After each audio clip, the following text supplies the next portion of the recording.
and welcome to April 2025. It's Starlene and Mark. We're going to be talking about the upcoming transits forecast for astrology in April 2025. But we're still in March. It's March 27 as we're recording this. So if you're watching it on a repeat, that's when we started. And it's been a little chaotic today, right now. Oh, well, recently in the last day or so. And I think we should talk about that first. And then it leads us into what we're talking about coming up, which is the eclipse, which is a big deal. Of course, eclipse season can be very altering for your life and things can change for you pretty quickly. And yeah, that's where we're at. I do have a couple charts that I saved, so I might flash them on the screen. So when we're talking about specific things, we might want to share a chart or something like that, just to let everyone know, and you too, Mark. So, all right, I'll stop running my mouth. How are you doing, Mark? How has your last couple days been? Oh, what day? One day was a total nightmare. What was it? I think it was Tuesday. Are you It was Monday or Tuesday. notes? It was one of the Moon and Aquarius days. I think it was Tuesday. Tuesday was okay. Like everything's. So my theory is this. One of my many millions of theories. The problem with this much Pisces, there's like 7,000 planets kind of in the area of 29 Pisces, and Mercury and Venus are retrograde, and the sun has moved into Aries, and so Venus was in Aries until early this morning. Mercury's at the like 1 or 2 Aries, and it's going to retrograde back into Pisces. It's like everybody gets, and we're in between. We're in the period in between eclipses, so nothing's going to work properly. Nothing. There is nothing that's going to work properly right now. But with like yesterday, like we had 3 planets in Aries, Sun, Mercury, and Venus. So everyone gets that surge of energy, and they just like start going a million miles an hour, and it's not that time yet. we've got the eclipse on Saturday, and then Neptune makes its first entrance into Aries since I looked this up and wrote it down. I'm getting way ahead of myself. That's okay. So this Sunday, March 30th, Neptune will enter Aries, and the last time it's been in Aries was February 14th, 1862. That was early on in the Civil War, but that was the February 14th, 1862 was the last day that's when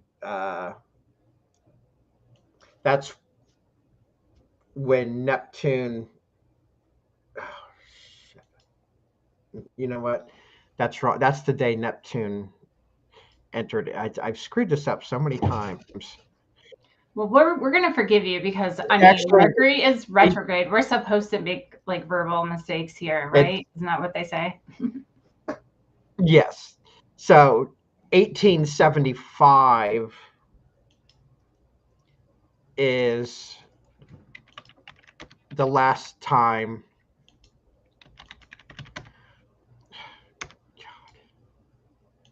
1875 is the last day that Neptune was in Aries. I've totally butchered this already.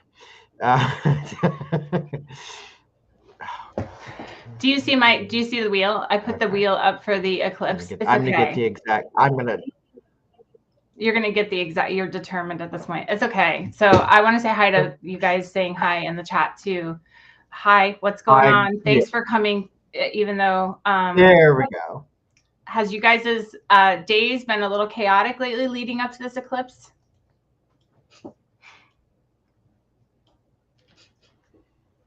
Can you see the chart or no? Because it just shows me, it says I'm sharing my screen, but I don't know if it's actually sharing. I can. Good. Okay. I can see the chart. Yes, I can see both of us on the side, and I can see the chart. Yeah, good. It's just weird looking. So okay. Well, I'm excited because I was looking at, so there's this feature in Sirius where you can look at these vibrational patterns that happen and how long they happen for in harmonics, right? These vibrational patterns are like a T-square would be 3 planets or more. It's pretty simple, but it doesn't necessarily have to be a T-square. It can be other aspects.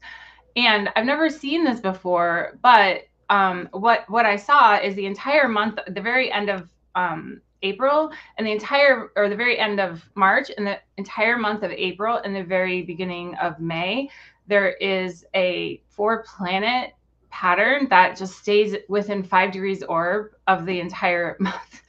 And I will tell you the planets in just a second because I don't want to mix up and say the wrong ones. I just have to pull it open. But that is, and it's in the natal, the 1 vibration. So this isn't like in a vibration chart.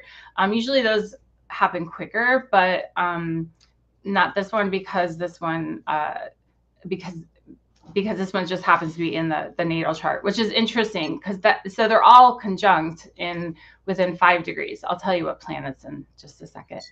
Do you ever look at harmonics, Mark? A little bit. I'm certainly not the depth that you have.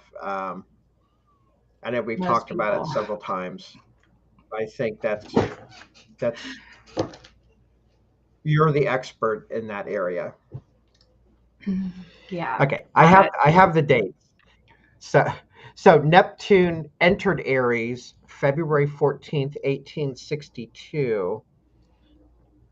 And then with all the retrogrades and everything, the last day that Neptune was in Aries was April 7th, 1875. 1875.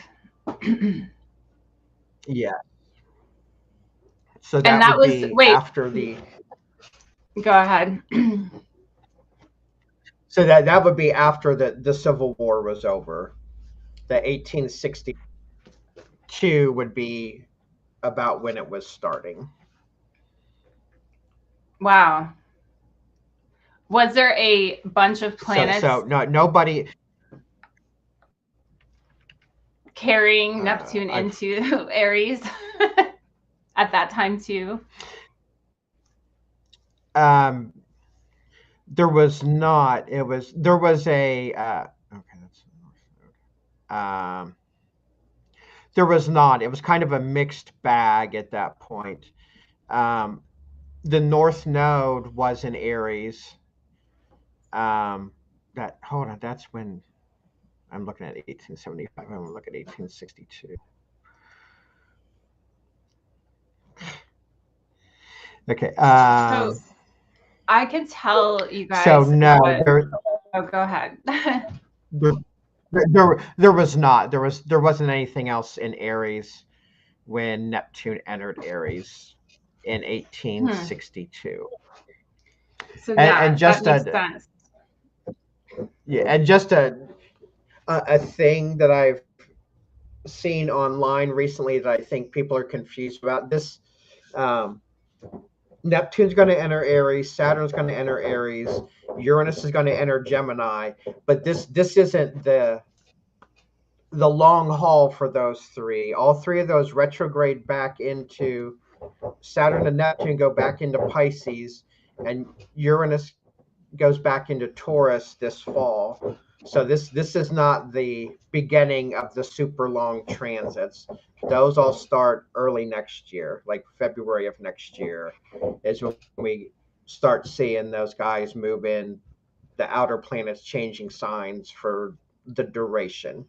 This is just the this is the sneak preview part here, where we slowly start to see unveiled what kind of so like Saturn will enter Aries on May 25th.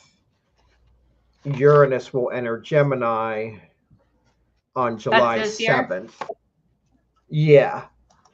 But again, this fall, they're all going to retrograde back into the feminine signs that they're in right now. So this next 3-4 months will be kind of a sneak preview into what the future is going to hold. So I think people, I've seen posts where people are thinking that Neptune's going to be in Aries after this Sunday. We still have one more retrograde back into.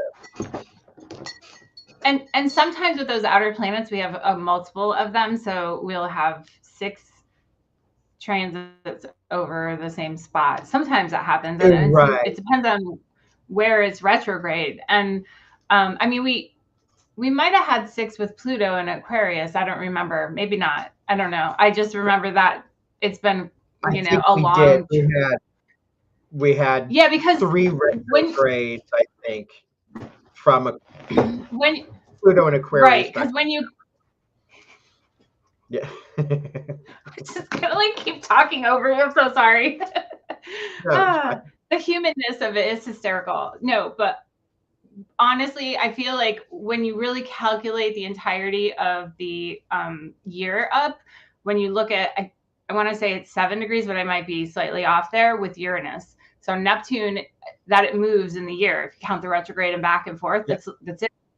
Well, you know this. You look at the ephemeris. Not everybody looks at ephemeris, but you know it helps you to see that. You know, because sometimes it's stuck in a sign or any of those outers for a month or 2 or close to 2. You know, that was Uranus was doing at the 23 degrees because it stationed retrograde. I think in that degree or just 1 degree. Yeah. So when it slows down, yeah, it's almost like it's almost like this accumulation of like whatever that planet represents, you know, and that's what is going on. Same thing when it's ingressing into different signs and backwards. It's kind of like pulling out the best or the worst of each of those signs as it is in those signs. Yeah. Okay. Right. So the universe is pointing specifically at that degree for you to pay attention to. Yeah. It is. It really is. And and like with Pluto only moves 1.5 degrees to 2 degrees a year. I mean, it moves further, but I mean, it only progresses that far each year with the retrograde to back up your point there. Yeah, that's the same. I knew that. I just remembered for some reason Uranus was about 7, and they're never all exactly the same because the retrograde cycles may not be exactly the same.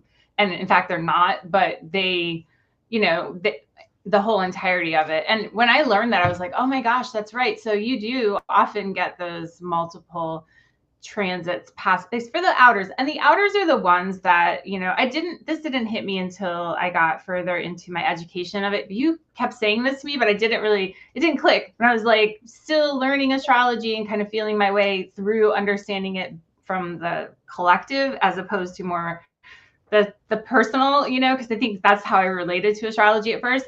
But understanding that those outer planets shift things in society and they shift things personally, like in your life, they just have these, because they're longer, you know, they're longer periods of time where we get the opportunity to shift. Like if it's a moon transit, we could be sleeping through that. You know, we're getting multiple moon transits in a day. So, you know, the moon is cool to look at, but that's very personal, you know, and to prediction wise, it doesn't make sense really when you think about it from that perspective. When the moon is doing something like an eclipse with the sun, obviously there's something different there. There's more components, and that's the thing I guess that's biggest about VA is that looking at like multiple planets and how they're interacting is how that is, you know, I know all astrology does that, but like I don't know, it's just that's the focus as opposed to the houses or the signs, although those are important.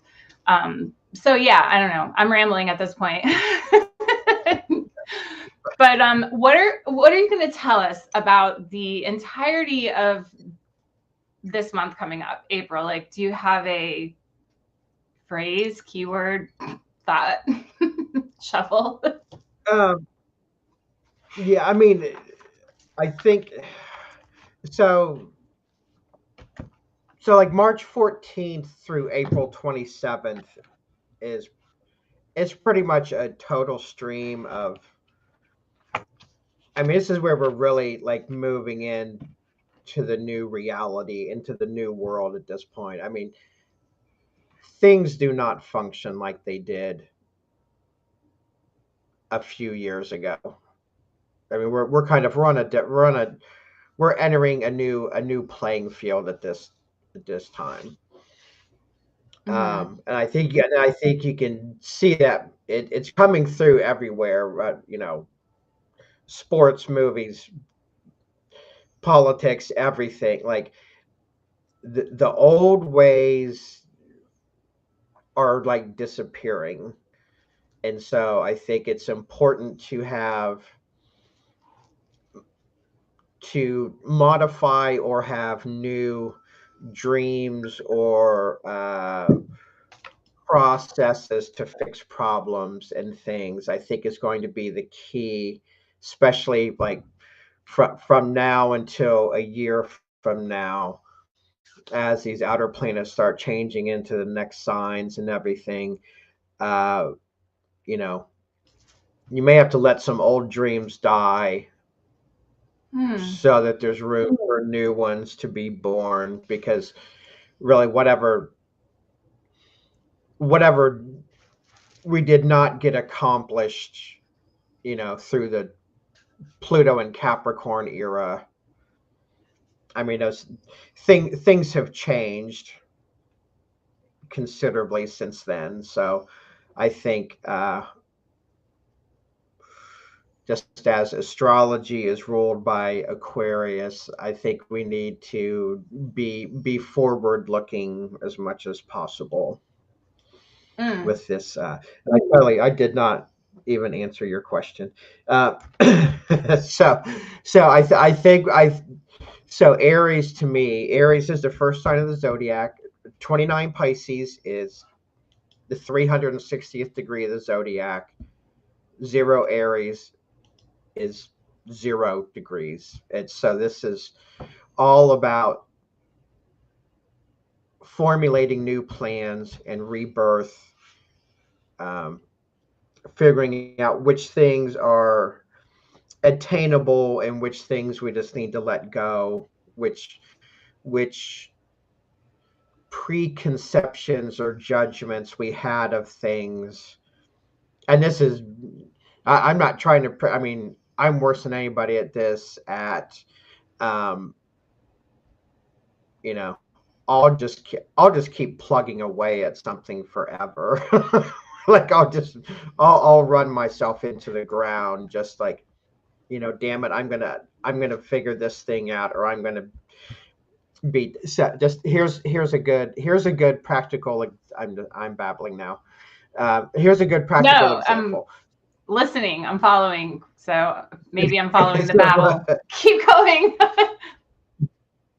So my computer died a couple months ago, and I went through several weeks just using my old, you know, rickety laptop that's 10 years old or whatever, 12 years old, that needed some fixing and stuff. I got a new computer, but I lost most like all of my astrology info, all the tens or at least tens of thousands of charts and stuff I had. So I had to rebuild all my data into this new computer. And so too, it made me kind of streamline things and kind of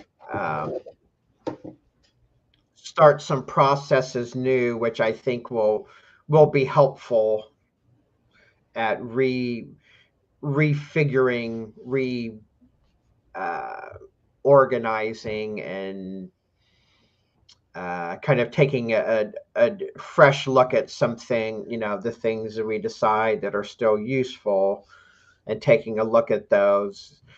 And look, there's some things we're just never going to figure out, but I think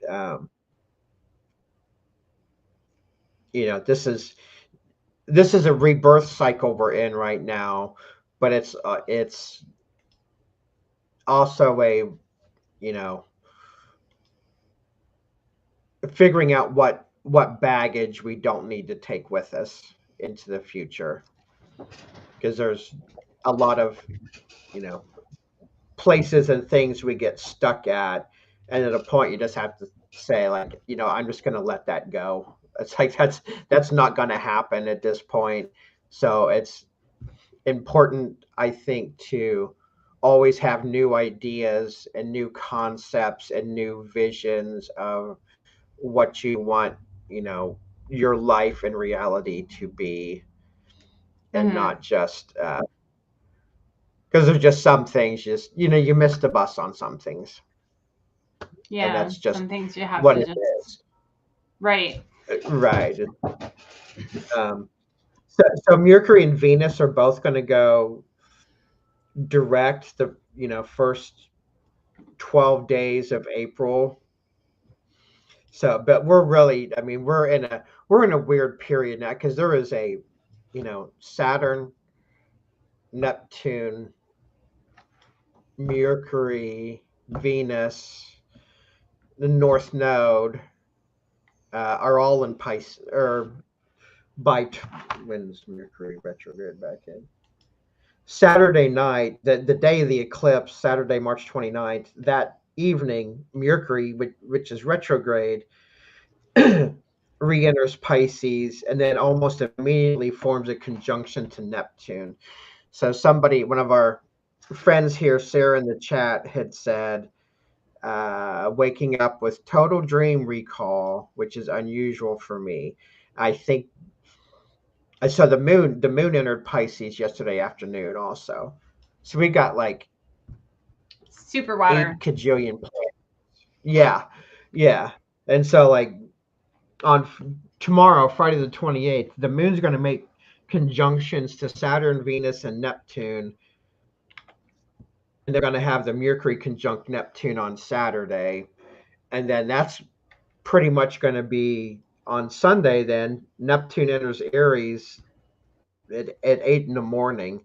So that's going to be it's not going to be the last gasp of the Pisces energy, because we're going to have Neptune and Saturn retrograde back in this fall through early next year. But I think part of it is like making peace with the past, so that you're not trying to haul a bunch of dead luggage around. How's that for a terrible analogy? So that's, wow. Yeah, that makes a lot of sense. And that was where I was going as you were talking about this, is that, have you been noticing, and I've been noticing this, that in this processing and transformation of the end of Pisces to the beginning of Aries, there is things coming up to go through, process, let go, like, because letting go isn't just like oftentimes a switch where it's like you're just, sometimes things happen in an instant like that. And I think and I'm thinking about myself, I'm extremely stubborn. So, and I'm also very fixed. So maybe that's part of it as well. But, I'm fixed air and earth, and I just, like, I get rigid sometimes in my thinking. And sometimes me, and I've seen many clients too, but these things bubbling up to process, and the transformation, especially for maybe the fixed people and the people that are very rigid in their thinking, is difficult. It's so much more challenging than if they were to take a step back and, like, not hold on to that, like, this is here, what we expect, the outcome we want. And I think that's where that comes from, right? That desire to continue beating the dead horse, for lack of a better word, like a way to put it. But, like, saying, okay, Yeah. well, we can get a different outcome. And you had a perfect analogy with your computer too, because the idea of saying, okay, this happened, I can still keep, fiddling with this computer that's broken or on its way out, or I can stop and say, you know what, it's time to turn the page and start fresh and like have better things come up because of that. So I've noticed that a lot in certain people in certain spaces in their life, and we all, you know, are going through different things at different times having the same transit, so we're reflecting them differently.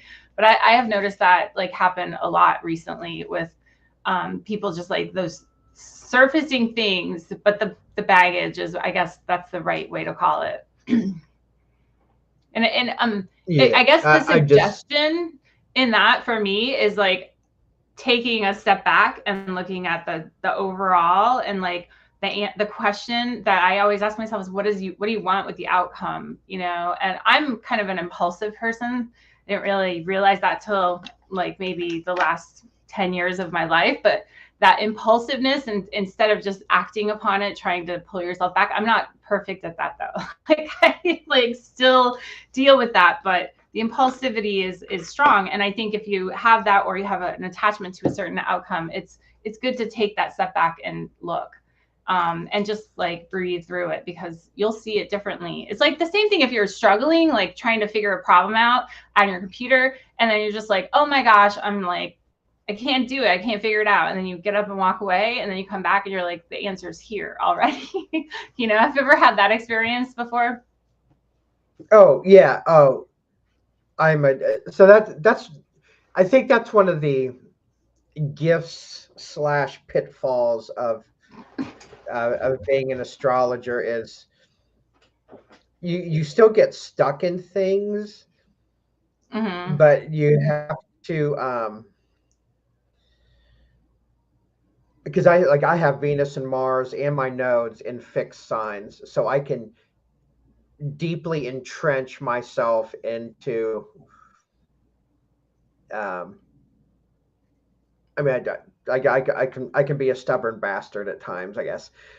So, and it takes a lot sometimes to um, unscrew yourself out of that. And it's like, you know, at a point you look at things, you're like, you know what, I probably need to do things differently because I've like you said, you've beaten that horse that's already been dead for 32 years, and I it's like it is know. time, you know. It's like I don't even remember the It's horse's like, name. It's like gone. You know what I right, mean? I It's don't even what is remember. going on? I don't even know what's happening. Yeah, it's like why am I just like fixated on these things that aren't going to work the way I've done them. And so like with the computer, the good thing I've put uh you know, I had the last computer I had for 8 or 9 years. So like I had a lot of info in my astrology software. I also had a lot of junk data where I just been playing with stuff and you know creating different signatures and stuff like that. Yeah, So working with it. you know I have a much more streamlined version of things in there. But that's probably good because a lot of the things, you know, I was never going to get to or never going to use. So it kind of helps point you towards things that are still relevant and worth working on. Yeah, it does, because, and I think that's part of just researching in general. You start looking up something and Yeah. like, yeah, that's not the pathway I'm going to go down. I'll jump down this other rabbit hole because that's just what you end up doing. But yeah, I agree. And that fresh start, I mean, sometimes it's difficult, but it's necessary. And so would you say that that's what's going on cosmically for us? We're going through this cosmic restart. Is that Yeah, what yeah. you I kind mean, of like because I look mean, at it?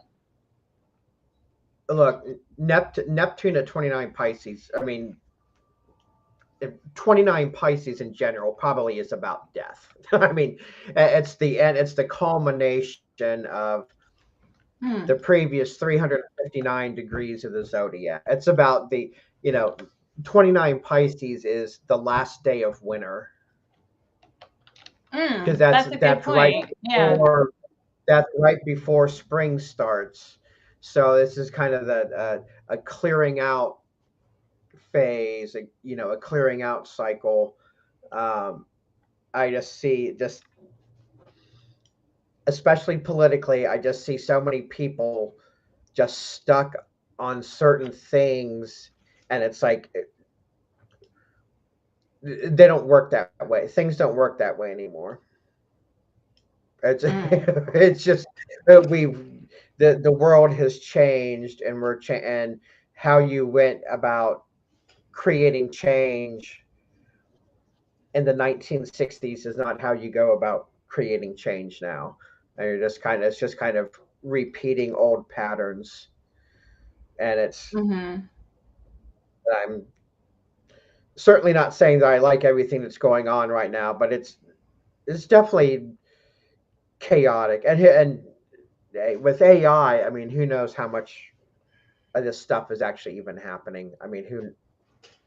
We're in the middle of a world dying and another world being reborn, and we're in the middle. So we're kind of seeing both. So I think it's like,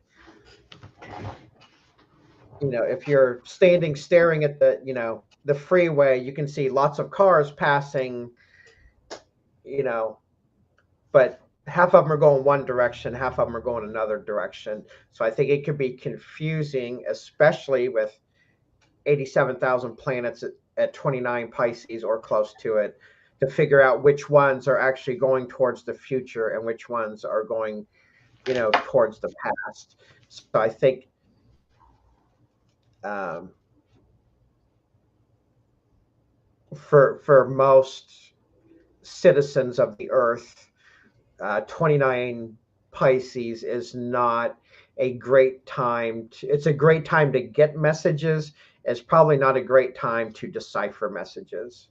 I think once like this Sunday, once Neptune enters Aries, and let's see, that's at 8 a.m. this Sunday morning. I think we're going to. I think things are going to operate. Things are already going fast. I think they're going to go much, much, much faster for these, like, whatever, 3 or 4 months, when we get the initial Neptune jump into Aries, and then when Saturn moves into Aries, and then Uranus moves into Gemini, things are not. This is a perfect time with in the middle of eclipse season with all this stuff at 29 Pisces. This is a great time to uh, weed out both your physical and your mental closets and get rid of. I don't feel that it's time to fully act on things right now, because there's Mercury and Venus are retrograde, and 10 other things are at 29 Pisces. This is a time to figure out. You can figure out what's going on and figure out what needs rid of. But I think the actual time to move in the second half of Aries is going to be starkly different than the first half of Aries. Because once we get, or let's say that the last third of Aries, like those because of Neptune shifting. Yeah, and then by then Mercury and Venus will both be direct. Too, once we get into like the last 10 days of Aries, Mercury and Venus will be going forward. Like after April 12th, Mercury and Venus will both be direct, and we'll have Neptune in Aries. So I think things are going to go much faster that last 7 to 10 days of Aries than they are now. Because I promise you, there's a lot of confusion out there about what's going on and what's happening, and it's I mean, I think that's been going on for some time, but it feels like it's been a culmination. I do think the retrograding Venus and Mercury obviously have something going on there, and then the shift of all these outer planets. It's funny that you said going through your closet, because I was talking to a friend of mine that I've had forever, and we were just trying to figure out, what were we doing in the early 2000s? Because we've been friends that long, and she's telling me about something about Reiki, and I'm like, oh yeah, I have this in a file in my closet that I haven't like touched in like at least 15 years. It's just a filing cabinet, and I drag it out and I'm like looking through all these paperwork, and I'm just like, it was like going down memory lane, and I'm like, oh, I need to purge some of this because it's just a filing cabinet. But I'm like, some of this can be reorganized, some of it I'll want to keep or whatever. It's like printed books or whatever that I've had for years. And so yeah, it was just really interesting. But like the idea of actually purging, going through some of the stuff that hasn't been touched in a long time, that's like this change of things, so it really resonated. And I was literally sitting in my closet doing that. Like, just, okay, I'm gonna go in the closet, and I'm talking to her on the phone, and we're just like talking and reminiscing. It was like very like, it was cool because it brought up a whole bunch of like all these things that like weren't like necessarily bad things. So I guess a processing and letting go of like whatever you need to let go of. And I'm a firm believer in that when you do that, when you purge things out of your life, you make room for other things, which is good. So, and I've been like, I've been thinking about just like doing that with my closets. But anyway, so it was funny that you brought that up, just as a normal kind of thing. So Yeah. all right. On that same train of thoughts, another thing that has occurred to me in like the last month or two is that like um, I've had to like go through for one reason or another. I've had to go through almost all of my possessions in the last couple months just because we needed different storage space and things like that. And Yeah, because you um, just put stuff away, so and it's like it's in I've a had to box. physically, yeah, Yeah. yeah. I've we've switched around some of the rooms in the house and stuff like that, and like I just like since the beginning of this year, I've had to like physically touch like almost all of my stuff on some, whether it's reorganizing paper, looking for charts and stuff to put into the new computer, that kind of thing. So I've rummaged through a lot of stuff, and I find too that when a to bring things into the new world, into the new reality, you're gonna have to, you know, touch it or handle it or breathe new life into it, or just Right. like let it go. Right. And then Right. second point I the second point I forgot. Must not have been Well, that you were important. saying to So transform and to bring into the new, your new reality. Are you going to keep yeah, it? You're going to let it go, purge it? I mean, I think doing that is always good. But yeah, it was a deeper thing because this is just what I was thinking about myself personally. But just this literal like cabinet full of all this Reiki information that I printed out because I was like, I'm never going to lose this.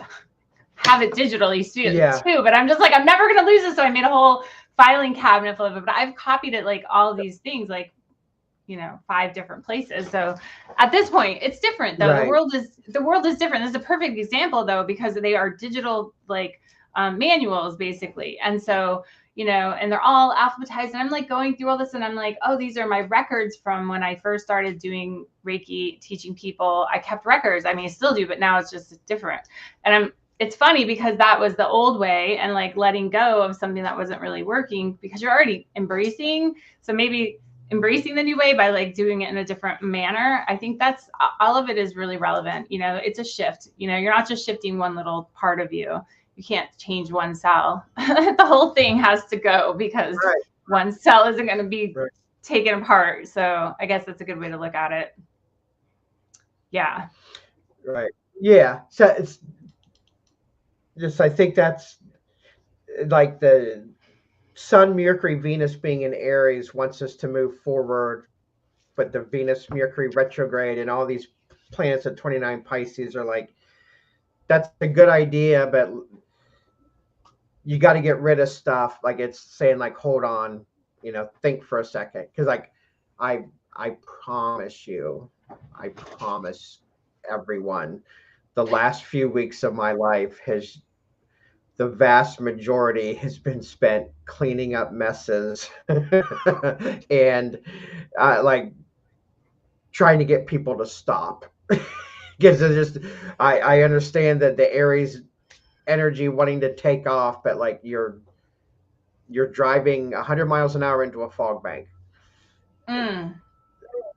Just ease up on the gas pedal just a little bit, and like 2 weeks the energy will be much different than it is now. So, okay, this is not necessarily astrology, but you're an astrologer, so you have like ideas of how people might put that into practical use. Like, how would you tell someone to ease off the pedal? Or maybe it's dependent on what they're doing. But like, if someone's being too intense, like, what would you say to them? Just take a step back, just reassess, because sometimes that's hard to do when you're in the throw of whatever you're kind of pushing forward. And Aries is the perfect example of that. They go. They don't really think about like what happens after I go.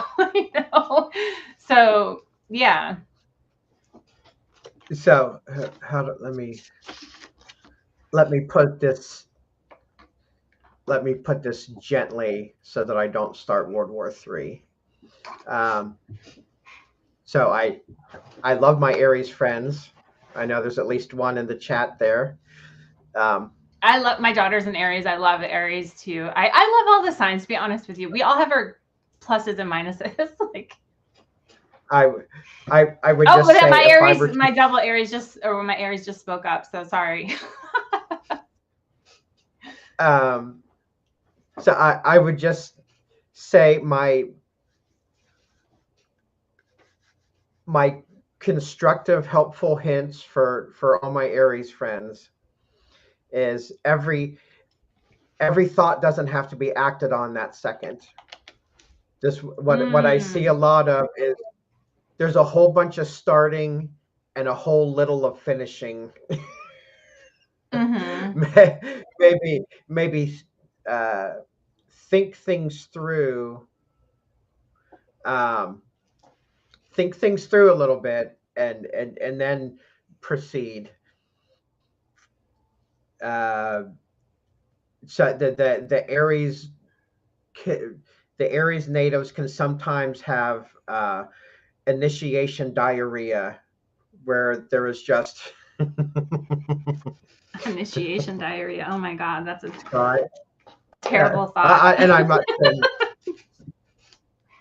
I don't think our friend Scott does this, but I do know some Aries people that will just continually start things over and it's like I feel like sometimes there's no thought or intent behind it, and it fizzles out quickly. So I'd say if it's a really good idea, work behind the scenes for these next 2 weeks, and formulate your thoughts and your plans a little bit further, and then after we get into like past like April 10th or 12th there, when Venus and Mercury both go direct, that's probably your better time to push forward on things. Is right now. I think you might have started World War III in the chat. I love you guys too, and yes, kitty love. Oh my gosh, that's funny. I agree. Aries is not necessarily thinking about that, but putting the brakes on is a good idea. Taking a pause. The more challenging, the ones that I don't like the idea of evolved, uninvolved, the ones that are letting the energy or the frequency run through them in a healthy way, because the energy's there anyway. But when you do it in a healthy way, it's like that pause is necessary, and will help get you to the other side, which is, you're right, in a couple more weeks. It's not very common that we have these two inner planets retrograde at the same time. So inner planets like Mercury and Venus are inner planets, are inner to the sun. closer to the sun than the Earth. I should have said that clearer. But it's not often that they're retrograde at the same time, and when they are, so it's like these planets affect us. They're, you know, striking chords with us that are more personal, if that makes sense, where the outer planets are striking a chord that's more collective, you know. So especially touching something in your chart, and that's why knowing your chart is a good idea too. If you don't already know it, just like go on astro.com and look it up. It'll tell you where the planets are and everything. You just put your birth information in, but that will help you see, okay, oh, this is happening on my whatever, you know, planet in my natal chart. So it's affecting you in that light. So it'll give you more insight as to what we're saying, but it is collectively affecting someone. I always like to say the idea of it's not you, it's your neighbor or something of the sort. So, you know, someone around you is probably going through something, you know, and it's like, I don't know, that having the empathy and kindness for everybody at that time, you know, in the times of stressfulness is good, and shows where the energy is running in a healthy way. Yeah. So, yeah. Okay. Well, this is good. Let's talk about some of the specifics, or were you going to say something? Okay. Yeah. No. It's yeah. We have not even started though.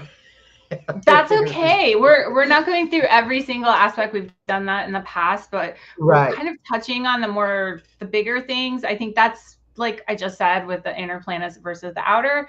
I think it's a better, more in-depth discussion then. So the first thing we're going to talk about here, and all the sextiles and stuff. I mean, you could. They just don't last very long. Some of those shows are like 5 hours long because, like, to go through every minute detail of stuff doesn't make sense. Oops.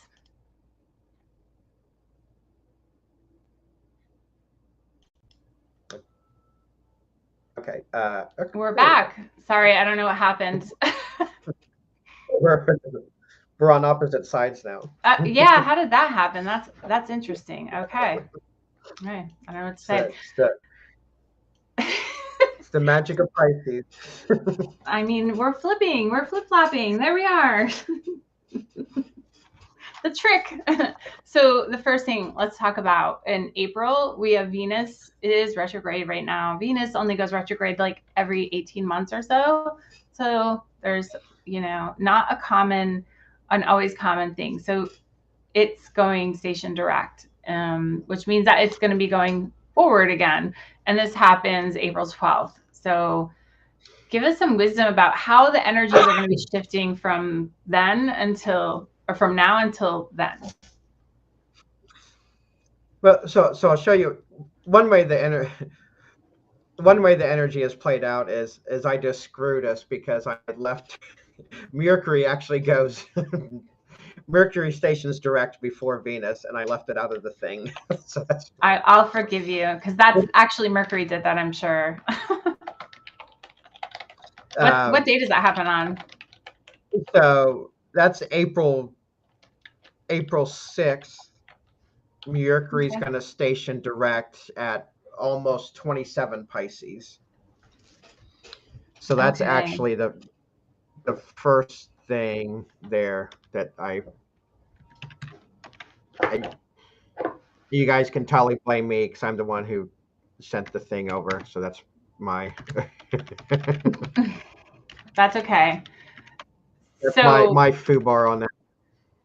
When Mercury goes retrograde, communications are at the forefront, and there are oftentimes miscommunications, difficulty. It doesn't necessarily mean that everything is bad. It's just that there is often challenges within the domain of communication, whether that is verbal or otherwise, written, you know. So yeah, what were you going to say about this?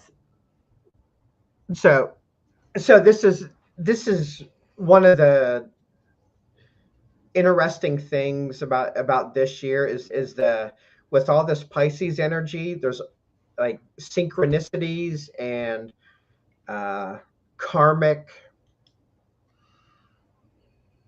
rebuttals from the universe for good and bad behavior, are extremely high at this point. So this is this is one of those. So like Mercury stations direct at almost 27 degrees Pisces on April 6th. And then on April 12th, Venus is going to station direct at 24 Pisces. So they're actually it's almost at 25. So they're Mercury and Venus. Not only are they both retrograde at the same time, they're going to station direct within a week of each other and within 2 degrees of the same degree of the same sign. So that 25 to 27 degrees of Pisces is going to be highlighted there. And on top of that, at that point, the North Node is going to be at 27 Pisces, and Saturn's going to be at 25 Pisces. So not only are Mercury and Venus stationing direct at almost the same degree, but they're both of those are going to be conjunct North Node and Saturn. So those and Mercury and Venus are going to be conjunct each other also. So those two stations happen within a week, and they're actually each one of those is 4 planet lineups. It's North Node, Mercury, Venus, Saturn, all within 2 degrees of each other. And then still at that point, even Neptune's only at 0 Aries. So Neptune really is mixed in there too, but you've got 3 planets in the North Node, all in a tight stellium at both of those conjunctions. So Mercury is your mental processes, and Venus is your values and your personal values and morals and relationships. So all those being conjunct with the North Node and Saturn, that to me is, so the North Node is future, Saturn is structures and limitations, and then you have your mental processes and your values. So I think without even having looked ahead to this earlier when I was babbling, I think I kind of at least subconsciously was picking up on this is a time to let things go that aren't going to happen or aren't going to work, so that when these things, because once we get into, because I just the energy level changes a lot in a very short period of time, because we're also at the end of the Mars and Cancer, which Mars has been in Cancer or Leo only, those 2 signs, since September 1st of last year. That's wow. Yeah, that has been a really long time. Yeah, it's I think it was 8.5 months or something, almost 9, before Mars is going to enter Virgo. But from September 1st of last year through, let's see, when does Mars enter Virgo? Mars enters Virgo the middle of June, but Mars will only have been in Cancer and Leo that whole time. But with the yeah. And the Cancers too. My mistake. There's Cancer and Leos. What am I saying? Yeah. Yeah. I mean, so that's kind of like the final. Here, we'll call it the final Viking funeral, where you set things on fire and send it into the. Honestly, sometimes you are the person, the punisher, and sometimes you are the punishee. I have a Capricorn moon. It's just the reality of it. Like, it's just hi. And I accept that. I accept the fate of both, because that's just how it works. And if you take that bigger witness consciousness perspective of it, you'll see it too. I did want to touch on this. Yes. Oh my gosh, yes. I wanted to touch on this because I started talking about it in the beginning, but what is going on is that it's all the conjunctions you were talking about, but from March 27, this is just a back up what you're saying. March 27, because they didn't go back further.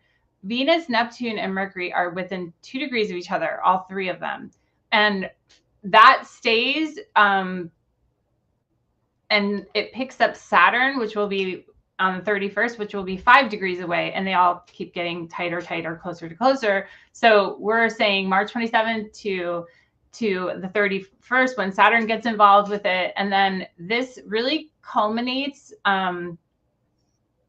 about because it's different between the planets, but it's about April 4th when it gets to be that they're the most intense, because they're 2 and 3 degrees away from each other. And this is all like in the natal chart, like you were saying, but this stays in effect because of the Venus and Mercury in the same degrees. And then when they pick up speed, they're like fairly similar in speed right away, but then it starts getting, you know, one of them's getting faster than the other.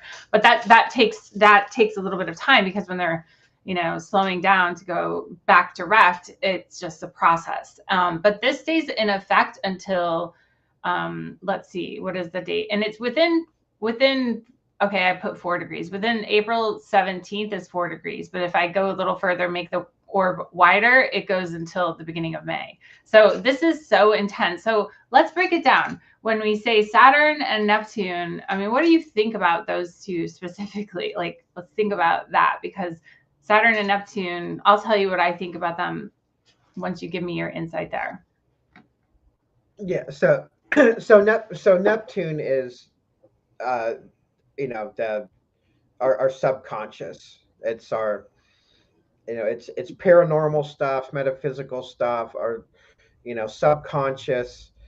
It's the non 3D part of our reality.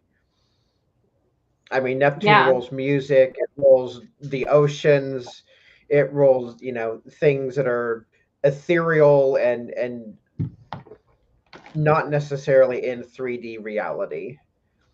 And so I think what we're going to get with Neptune moving into Aries is a lot of the um, hopefully everyone's at least, I'm going to rephrase that. Potentially people have dealt with at least some of their trauma from the last 5 years. But I think it's going to, you know, I think it could kind of be like a dam bursting where people make big breakthroughs, or, you know, maybe they just get sick stuck. of the trauma bonding and things like that.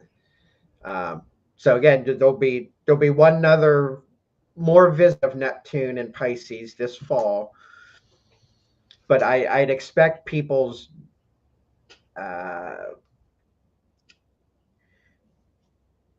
best case scenario is people look to, you know, to start putting their energy and their manifestation skills that we've developed into creating a new, better world. So the bad part of that is it could just be like unleashed anger that goes everywhere, misdirected. And that's the Neptune and the Saturn, because yeah. So Neptune is our subconscious. Saturn is our 3D reality. That's how society is set up. Our structures, Police, the legal system, the judicial system, standard, you know, organized religions. Um, you know, I guess a little bit our society's kind of set up around money also. So I guess you could kind of say that on one level Saturn can be money, but actually, like, I think like Jupiter, Venus probably money. But on the way that society is kind of structured around money, that could be a Saturn thing. It could. And Neptune too, when you really think about it, because Neptune's like, if the person's like ideal, that's their ideals or dreams, like I could see it money being something's Neptune, even because it's not even real money. What does it mean? Don't tell people that. Right, Oh my right. God, what am I saying? Here, let me give you. It's not really an analogy. Maybe it's a metaphor. Whatever it is. Here's a thought about that that could maybe be um, projected onto other things. Maybe maybe there's a lot of people that wake up and realize that maybe they be bought into a system that's corrupt, and that maybe money doesn't need to have all the power that it does, and maybe there's other things in our world that we've given power and authority to that uh, don't deserve to be worshipped or adhered to. Hmm, Maybe that thought could be applied to other things on the earth. that's a good point. um, That I mean, it so, is. It's a good point. so there's definitely going to be a shift in consciousness. Um, I think. I mean, I'm hoping there's a lot less people that uh, follow the norms and the standards, and that kind of see that they can have more of a hand in creating their own reality, um, and in affecting things. But I can tell you, you're probably gonna have to do it in a different way than you've done before in the past. Hmm. Um, And maybe so I, the the thing I was doing and the idea of like from physical, tangible PDFs that I printed out and filed and all that to digital. And I've done that for years. I used to, every time I'd have a specific Reiki system or something I was teaching, it would go in my little file cabinet and look up my stuff. And I always like, it was a well-loved project, but I just stuffed it in my, but maybe the idea of like from that physical thing to something different system that's not physical but it's digital, there's something in that too, right? So I mean, you can't help but see that world, right? Isn't that what, right, how things are going, like our money systems with the crypto coins and things like that? I'm not saying everything is going to be like that, but and it's been a process of letting go of those old systems. I mean, it seems like since Pluto has moved through all the way through Capricorn and into Aquarius, that it's been more of expedited. It's happened much quicker than it was prior. So it's like this speeding up. And then now, as we're transiting the other planets into especially Neptune and also moving Saturn soon into Aries, it's like the expediting goes like 10x or something, and it really happens like in a flurry. yeah. What I've enjoyed about Pluto and Aquarius so far is like it's not that um, it's not that any fewer traumatic things have happened. It's just that like it's easier to not feel up, get stuck in the emotional part of it. You can actually like be objective and think your way through things, and it's not just a continual like emotional beat down or whatever. It's like you can keep the emotions at bay long enough to think your way through things, and not just so I that's the scientific part of the Aquarius nature that I like, is they're able to um, you're able to it's easier to think your way through things, and not just get bogged down in the heavy emotions. Mm-hmm. Yeah. So I think once we have Saturn and Neptune in Aries, and that will be Saturn moves in there May 25th. I think things are going to move much faster.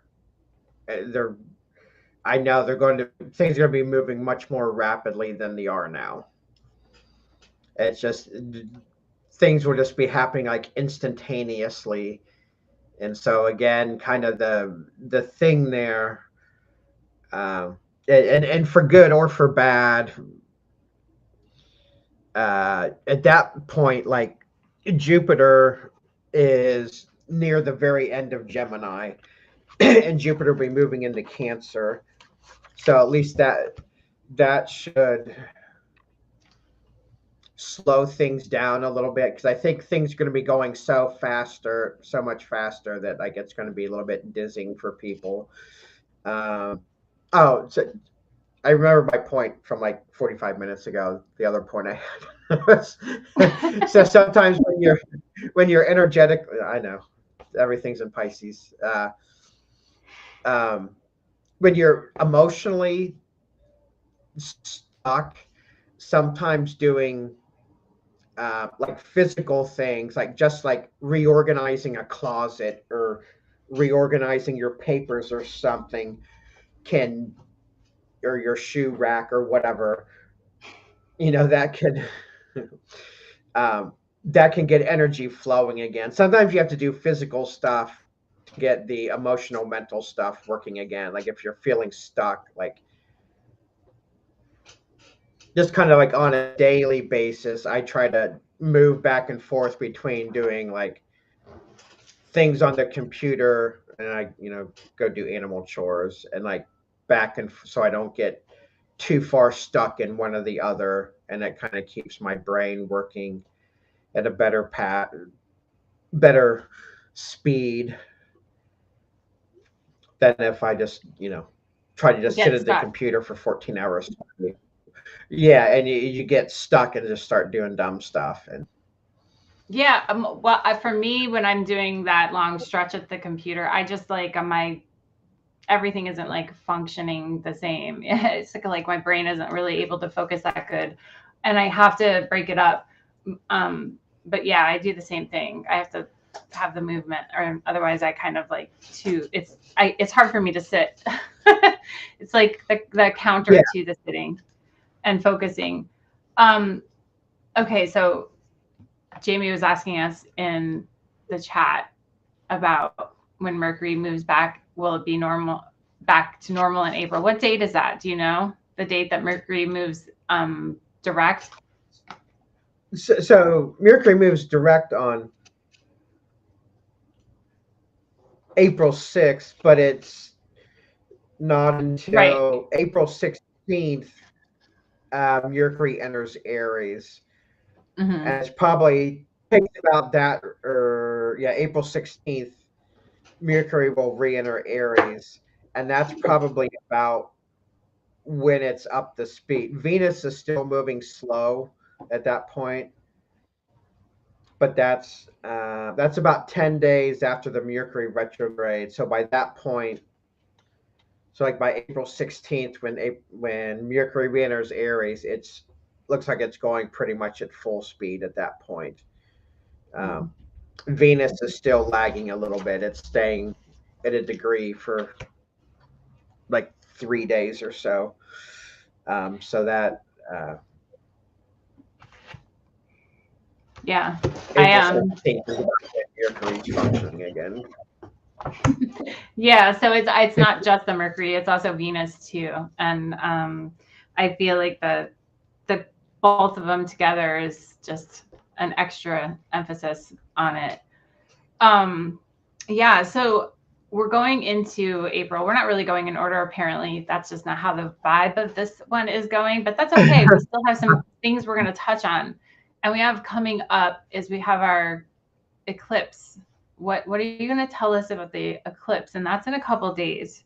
So the eclipse is going to be intense. No, not. I don't think we can see it in North America. I think it's over the eastern part of the world. Yeah, I don't think this eclipse is going to be nearly as powerful as the one on March 14th. Okay, Just because, yeah.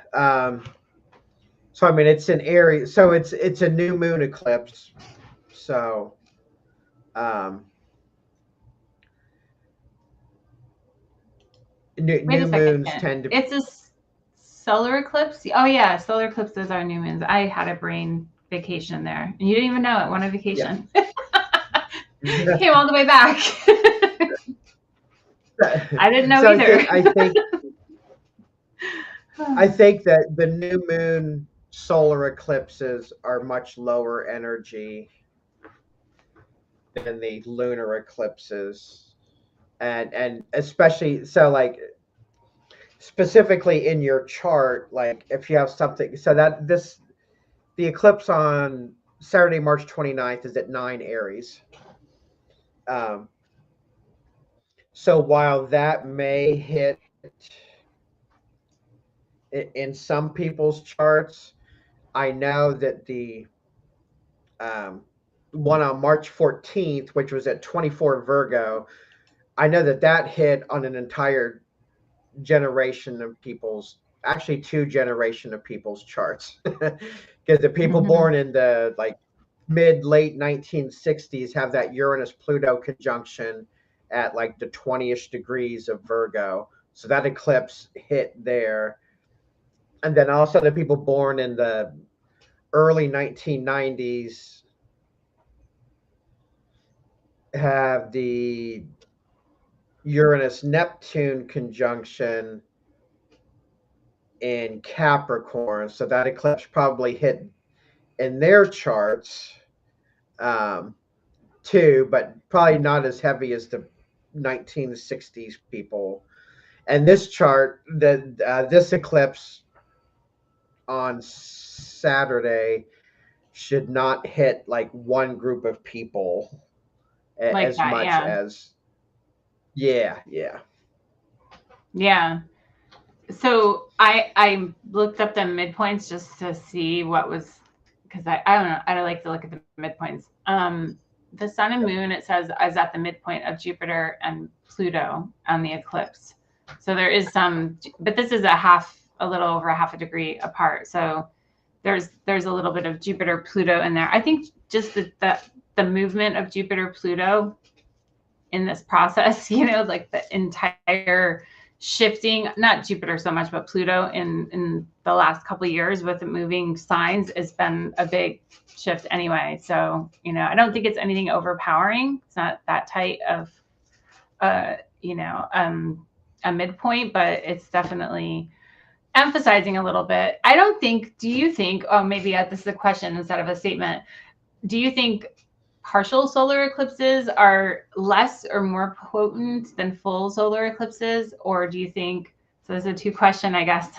That is one. The other one is, do you think when you're in the eclipse path, it's more intense for people in that path, or just everybody? So I'd say if you're in the eclipse path, yes, I think it's definitely more powerful. So that's why I like last you April. Run from them? Oh yeah, that's why I don't run towards them. Now the big one, the Great American Solar Eclipse that was last April, I mean that went like right over our house. I mean I didn't even walk out on my front porch to look at it. I will say right around the time of the eclipse, we had seriously heavy tornado activity in our area, right. and some of the parts down south, they had extreme tornado activity right along that line also. And then there were some shootings and other incidents and stuff that happened on the line. So I don't differentiate that much between a total and a partial eclipse. I Okay. I go towards I look at degrees, and that's That kind makes of sense. why I do not. Well, if I haven't started World War III already, I'll just go ahead and do it. That's why I don't jive with whole sign astrology Oh, you really had to go there, didn't you? because degrees matter. It Degrees matter. That should be like a slogan. How degrees matter. They should be on a do. T-shirt. Degrees matter. I Um, think that's it. We're coming out with merch. yeah, so degrees matter. That's the Degrees Matter astrology show. Oh Um, my God. I'm like turning red. I'm laughing so hard. um, but also in general too, like or in specific, I guess, not in general. But I would remember. So let me not kerfuffle this. So when any eclipse, regardless if it's lunar or solar or partial or whatever, if it's hitting hard in your chart, that's what you're probably. I think that's what you're going to feel the most. Then if you're on an eclipse path, you're probably going to get some of that. Um, after to me, as you go down between partials and fulls, and I think the lunar eclipses are more powerful than the solar ones. Mm. Um, but if regardless of if it's a partial solar eclipse or you're not on the eclipse path, whatever, if it's hitting hard in your chart, it's hitting hard in your chart. Yeah, that's true. That's because degrees matter. Because degree lives matter. So They do. I think that's where I kind of put because like so I know that I know I'm sidetracking again. So like if I do a reading for somebody, I send them a copy of their chart and I send them a transit report. And sometimes I think there's confusion as to, well, this says the sun's trying my moon, and this one says the sun's conjunct my moon. It's like the your birth chart is your birth chart. Transits only apply to that time. Your birth chart is always your birth chart, but transits only last a certain amount of time. Hmm. So while they will can have huge impacts, they're not a permanent part of. I don't even Your know what my makeup. original point Your was own, yeah, with that. your own self. Right, Right. my scaling the importance of So to me, any kind of eclipse, regardless of what it is, if it's hitting hard in your chart, and I've kind of found about 3 degrees, I think is I'm comfortable with saying 3 degrees is a hard hit in your chart. Conjunction, opposition, Yeah. maybe trine, square. I'd maybe limit it to those four. I'm sure Squares there's make some sense because examples. then it's a cross or what square, whatever, if with the sun and moon, Yeah, if they're opposition, at least it will fall. Okay, I'm rambling and, now. But and yeah, I I have mean, that does make sense. and Yeah. I have and I have examples of square eclipses that were squares that have. So I know at least those work a good amount of the time. Hmm. Uh, the the trines, I think those work too. Outside of that, um, I don't know. I think it's hit or Right. miss outside of that. It can be. That makes sense. Um, I agree. So during the eclipse, I guess it's not as intense. That's good. That is one relief that we have going on. We also have, which we talked about Mars moving into Leo. We talked about Venus moving into Aries. We talked about the ingresses. But what we didn't talk about, which is also another thing that's kind of intense, April 27th, Mars opposite Pluto in the signs of Leo and Aquarius. Um, Tell me about Mars opposite Pluto. Right. So that's the last. So I've been telling people March 14th, when the eclipse cycle starts, through April 27th that's probably the energetic high point of this year. Is that, I know that's whatever, 6 weeks or whatever, but I'd say that's the high point. And so all the 29 Pisces letting go, the Mercury Venus retrogrades, conjunct the North Node and Saturn. That's the first part of it. So by then, when you get to April 27th, um, Venus is Pluto. Oh, sorry. yeah, Venus is direct. It's at the end of Pisces. Mercury is in the Aries. Mars has entered Leo, and it's opposite. So like Mars is in Leo opposite Pluto. So to me, that's probably a big event. Mm-hmm. That's probably Yeah. a big event. We just and Well, that's the second one of these. We had one, and I can't remember what happened now. It was in December of last year, I think. We had a square. Mars opposite Pluto. Oh yeah, it was the opposite then when because Mars. Yeah. when yeah, because Mars was direct in Leo, opposed Pluto, and then retrograded back. And then this is the second hit of that Mars Pluto opposition. I should tell you what, man. Yeah. Inquiring minds want to know. I just looked up. April 26th is when this happens, and before it was January 3rd. It wasn't December. And November 3rd. So it happened. This is the third hit, is what you're saying, of the Mars Oh, opposite Pluto. Mm-hmm. yeah.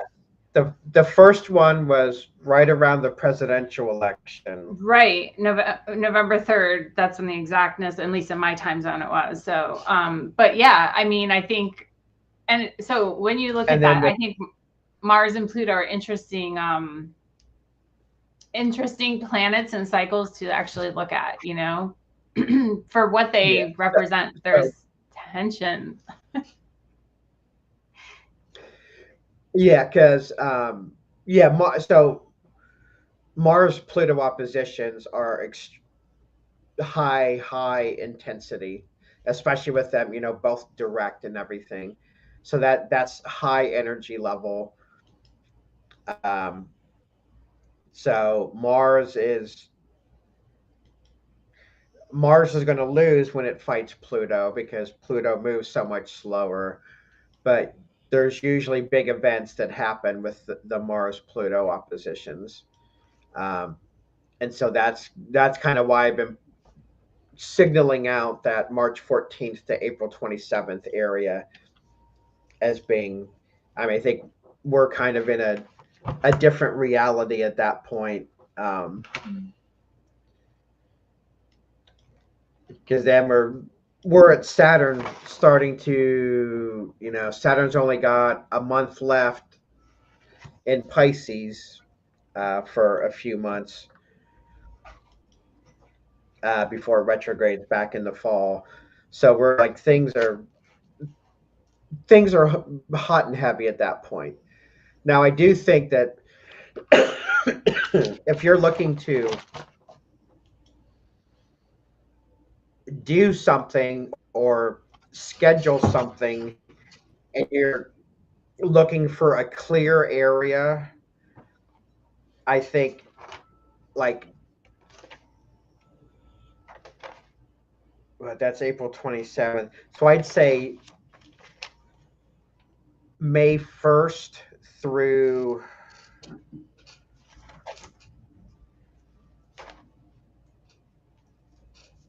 say late June.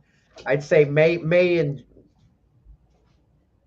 through late June is probably your prime least chaotic space, if there's something, something big you're trying to put out there, or something where you want uh, fewer things running amok. I'd say May to late June is probably the best real estate you're going to get this year, as far So as would you not having not having like a more challenging chaos. start for things? Yeah. Yeah, And would you correct. say that people are in that time settling into this newer world, if you will? I don't have better words for Well, that. You're like, well, no. I mean, I think so. So the thing is, it's a gradual process, because by then we've got Neptune has been in Aries for a month. Like once we get into beginning of May, Neptune's been in Aries for a month. Then the end of May, Saturn, like May 25th, Saturn is going to enter Aries. Hmm. And then it's July 7th, Uranus enters Gemini. It's like, man, by time we get to July 7th, and also there's um Neptune and the station. Oh, that was another thing where I mentioned about Mercury and Venus stationing close to the same degree early in the year. Mm-hmm. I don't want to jump too far ahead, but just in the back of your mind, Saturn and Neptune station within about a week of each other. They both station retrograde, and they're both at 2 degrees Aries, and those happen in early July. So that's another one where two planets are stationing close together at the same degree, which is very unusual. Especially Uh, for outer planets like that. Yeah, I mean, yeah, they just happen that's less often. extremely rare. Two Yeah. two degrees 2 degrees Aries is important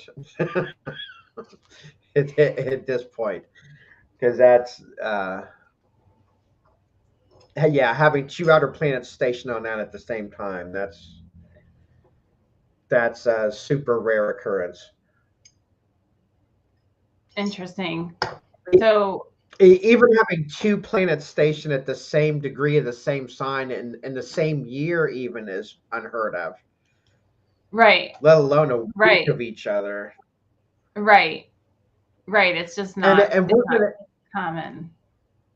and so not only do we have Mercury and Venus doing that, and Saturn and Neptune are going to be traveling very closely together from now up and through like spring of next year. Saturn and Neptune, they're going to be moving back and forth, doing this, dance between late Pisces, early Aries, late Pisces, early Aries. So that's what's going to define this next year, is what kind of changes uh, happen with Saturn and Neptune leaving Pisces for Aries, and then Uranus and Gemini is just going to be accelerant on all of that. Technology is going to technology is going to be on a level. It's going to Yeah, grow fire. 100 years in a few months. Yeah. I mean, it does do that. It compounds over time and grows faster each whatever segment of time that you're going to look at. But yeah, it does. And I don't disagree with that. I, and that's like ushering us into this newer space that you were talking about, that where things look different than what they were. I mean, we're constantly evolving to see that anyway, but the growth is exponential at this point, which I think is so interesting and erratic as well. But I will say I'm happy that Uranus is getting away from Taurus. I'm just over that already. Like, it's time to move, even though I think it'll be a little chaotic and in a different way with it in Gemini. Um, and I have a lot of air planets, so that'll be fun for me. But yeah, Uranus on my rising for like forever and a day wasn't the best experience. I don't recommend it. Yeah. Like if you've got to do it, but like seriously, if you don't, like just tell it to skip over those degrees or something. That would be better. And too, because like once Uranus moves into Gemini, it's forming a trine with Pluto. And then Uranus and Pluto are both forming sextiles to Saturn and Neptune in early Aries. Yep. So we've got all four of the outer planets all in cahoots together. Yeah. It's a shift. And the outer planets are collective. They collectively affect us because you were saying that earlier, the people born in, I think, like 60s, they have is it Uranus and Neptune conjunction? Is that what it is? Uranus, I might be saying the wrong thing. Yeah. Uranus, Pluto. Uranus, Pluto. So they have those two planets conjunct, and that's a certain segment of time, and that generation or even sub-generation of time is actually have these in their chart, so there is just, and that happens all the time. We're just having these different lineups of it. And then, as we see, if you look at it from a generational perspective, it's pretty cool to think about, because you can see how this generation varies and differs just by the fact that they are, connected through this thread of these outer planets that are conjunct or aspecting each other strongly right when that group of people were born. And that group of people could be like 6 months, could be, who knows, depending on how long they're going to be traveling together. Like the children born this year, that they're going to have the Saturn Neptune. That makes me think that group of children that grow up are going to be very devotional or like devoid of devotion. Like there's going to be some struggle between the two, because I always think of Saturn and Uranus or Saturn and Neptune wanting to actually like materialize the ethereal that you cannot, like, and you just can't. But it's almost like a battle of the ego and the soul, and that's never really a real battle, because you can't, they're not in the same wavelength, but you'll do the best that you can, I guess, is where I'm going at with that. So it's interesting to see, and like, that'll be the children born of now, and they'll have these perceptions. If you live long enough, you see that you can understand the generations a little deeper from looking at those outer planets, which is really cool. So we're making history, and I've never seen a lineup quite like this. I do remember in 2014 we had that Cardinal Grand Cross. Remember that Cardinal Grand Cross in the spring of we did a show on that. I wish that they weren't Gone with the Wind and Blog Talk Radio, but like it was crazy. It was a crazy experience, and they don't line up like that often. So that was 11 years ago. There's obviously been other lineups that have been pivotal since then, but at the same time, things change and they shift us as collectively as a group going in a different direction. It's not good or bad or either way. You can interpret it either way, whatever you're experiencing, but there's something that shifts in the collective, and tapping into that and awareness of that helps you shift in the way that you want it to go. And that goes back to what you were saying earlier about Neptune and how we're coming to realize, or maybe not you and I specifically, but collectively we're coming to realize, and I see this with the younger generations too, that there is the ability to shape your reality in a different way than what maybe our grandparents did, and back in the 50s and 60s, this different shaping and changing things for, and going about things in a different way. And I think that's what the ultimate thing is going on with all these planets that you're talking about. Yep. Collectively. That's right, Sarah. Collectively. Yeah. So this is like the beginning of it, right? You would say this is the kind of like the start, maybe like last month was the start of this collective shifting, that's the bigger collective. I'm not talking about Pluto, because Pluto has already moved into the sign of Aquarius for good now. But, is that what you would say, Mark? Yeah. Yeah. I think we're seeing the way Pluto and Aquarius is going to go. But yeah, once I'm like Saturn, Uranus, and Neptune aren't really aspecting Pluto right now, but once the three of those are in cahoots with it, It's only going to accelerate. It's only going to accelerate Yeah. how things go. They're going to Yeah. go much quicker. Yeah. It'll be interesting. Well, this was great. I mean, is there something we missed? I think we kind of touched on all the topics we were going to talk about. Is there anything you would say? I will say this. Okay, so I do work with crystals and gemstones a lot. I was taking pictures of them yesterday. There's something about the idea of holding on to gemstones that will ground you and to center you. Sometimes they will be too heavy, though. You don't want to be too weighted down. And if I was going to suggest a crystal that you might want to hold on to this month, I would say something like black tourmaline or quartz with like some carbon in it. Quartz with carbon. I have a piece of it here. I'll show you it. It's like they can call it smoky quartz or something like that. See this piece? I'll hold it up like this so I can see it. So the piece that's got the black in it. So this carbon will help to ground you, though. This is a cool little crystal I have. But these things can help you start to, in the manifesting Mark was talking about, and the shaping your reality in the way that you want it to be, can help ground you, and like the excess of energy that's in your body to kind of go down, as I'm injuring myself over here.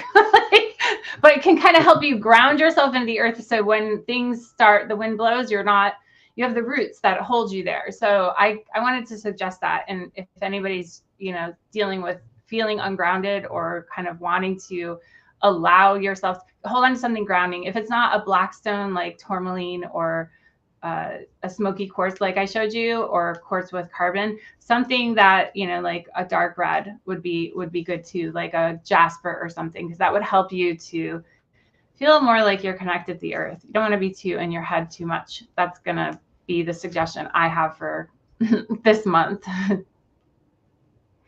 Yeah. So Yeah, that's good.